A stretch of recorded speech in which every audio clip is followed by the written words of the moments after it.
ba yung petition na ito? Ang petisyon na ito ay para i-cite ng indirect contempt si Senate President Vicente Soto III. Yan ay inspired ng same case din na ikinaharap ng kanyang lolo noon sa kasong Inre Vicente Soto noong 1949. Same indirect contempt na case at na-convict yung kanyang lolo doon at same din ang ginawa ng kanyang lolo doon. Ang ginawa ay criticize ang Supreme Court. Sinabihan ang mga miyembro ng Supreme Court ng evil at incompetent at sinabihang pakitan na silang lahat doon at i-purge ang mga miyembro ng Supreme Court. Ang tanong, pareho ba ang ginawa ng current Vicente Soto III as Senate President ng Senado ng Pilipinas? Halos kapareho po dahil sinabi niya na mali ang desisyon ng Korte sa impeachment case ni Sara Duterte at dapat magkaroon na ng charter change para ilagay sa tamang lugar ang Supreme Court para hindi mapakialaman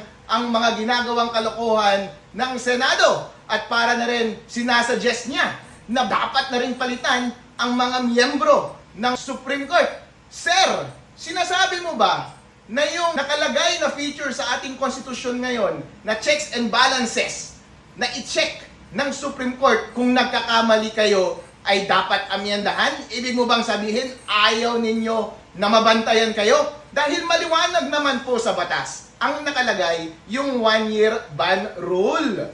Kapag ang kaso na isinampa ay pasok sa 1-year ban rule, ay dapat hindi na pwedeng isampa yung impeachment case na iyon. Dito sa kaso na ito, isinampa yung unang mga impeachment complaint kay Sara noong December, rinefer siya doon sa Committee on Justice noong January.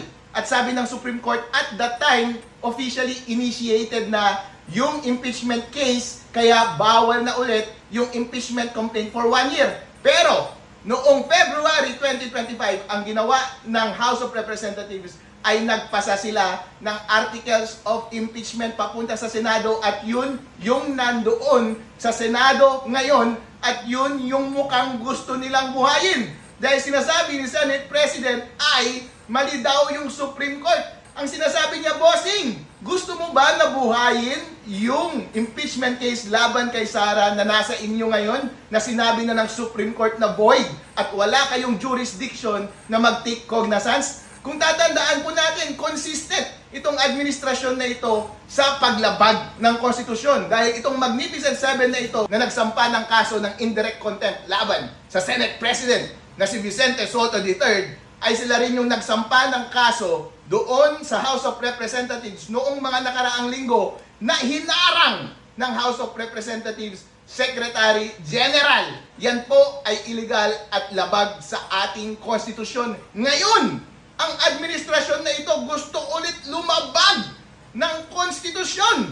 Ang ating legislatura gusto ulit lumabag ng konstitusyon. Bawal na bawal po iyan.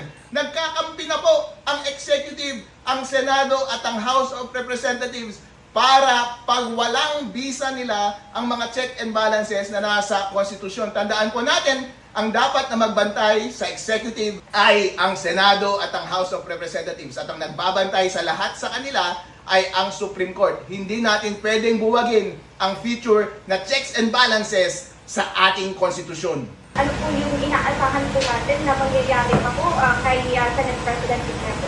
Inaasahan natin na mangyari sa kanya ang nangyari rin sa kanyang lolo. Dahil doon sa kaso na iyon ay na-convict ang kanyang lolo, pinagbayad ng multa. Dito sa kaso na ito, mataas ang aming kumpiyansa na mangyayari din ang parehong fate kay Vicente Soto III this time at ipinagdarasan namin na siya ay magbayad ng multa o kaya ay makulong. Ito raw po ay bahagi ng paghahanda sa posibleng impeachment trial ni Vice President Sara Duterte. Malaki po itong gagampan ng role ng Senate President sa pagtalakay sa impeachment. Kung naghahanda ang Senate President, huwag kang maghanda sa pamamaraan na hindi tama.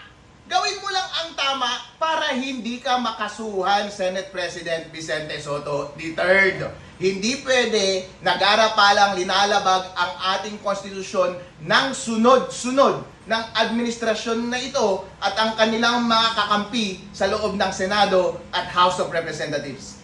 Ituturing na raw po kayo na isa sa DDS at nais raw po ninyo na makuha ito nga pong simpatsya ng mas nakararami, especially ito nga pong mga supporters ng Duterte bilang paghahanda raw po para sa pagtakbo if ever dito nga po sa mas mataas na sigurong peso sa 2028 or What?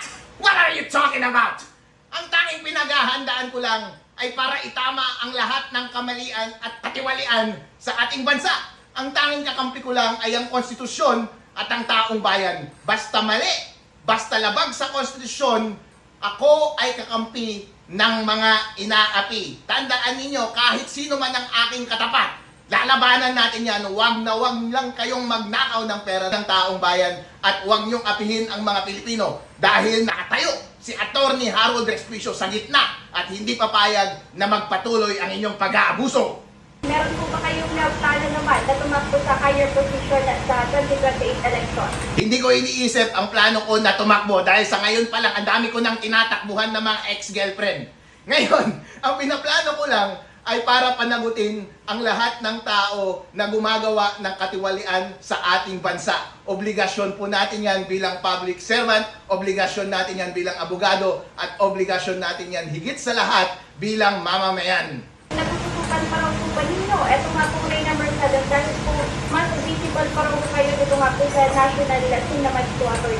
Natututukan ko ang lahat ng aking gawain sa Reyna Mercedes. Sa katunayan nga po sa buong Pilipinas, kami lang ang nakikita ninyong pinaka-aktibo doon sa social media. Lahat ng session namin ay live, lahat ng committee hearings namin ay live, at kami ang pinaka-aktibo na makinig at gawing inquiry at investigasyon lahat ng reklamo ng aming mamamayan. Sa katunayan nga po, every week, pabalik-balik ako dito sa Manila para mag-attend sa aking national obligations dito sa Manila at sa aking local obligations naman sa Isabela. Every time, makakaasa po kayo aking mga kababayan dyan sa Reyna Mercedes, wala pong trabaho ang pinapalagpas ni Harold Respicio. Adik po ako sa trabaho. Ayoko ng tamad. Kami rin po mismo ay witness na dito nga po sa session po ninyo at sa trabaho po ninyo at daan po sa may Reyna Mercedes. Ating mga kababayan sa buong Pilipinas, maraming salamat po sa patuloy ninyong pagbibigay ng lakas sa amin at pagyakap nyo sa amin para ipaglaban ang inyong kalayaan at para buwagin natin ang lahat ng mga pasimuno ng katiwalian sa ating bansa. Tandaan po natin, obligasyon po natin na komprontahin lahat ng kamalian na kanilang ginagawa para po hindi magpatuloy ang kanilang pag-aapi sa atin. Makakaasa po kayo na hanggat tayo ay nagkakaisa, hindi po kayo iiwan ni Attorney Harold Respicio at ang kanyang grupong Magnificent Seven. Nakasama sila Attorney Ferdinand Topacio, Mike Defensor, Congressman Jing Paras, si Cathy Binag, Attorney Virgilio Reyes. Marami pa pong iba. Kakampi po namin ang buong Pilipinas. Basta ang hinaing natin ay malaman ng katotohanan at tapusin ang lahat ng katiwalian. Tayo po ay magsama-sama hanggang sa uli. Huwag po tayong sumuko.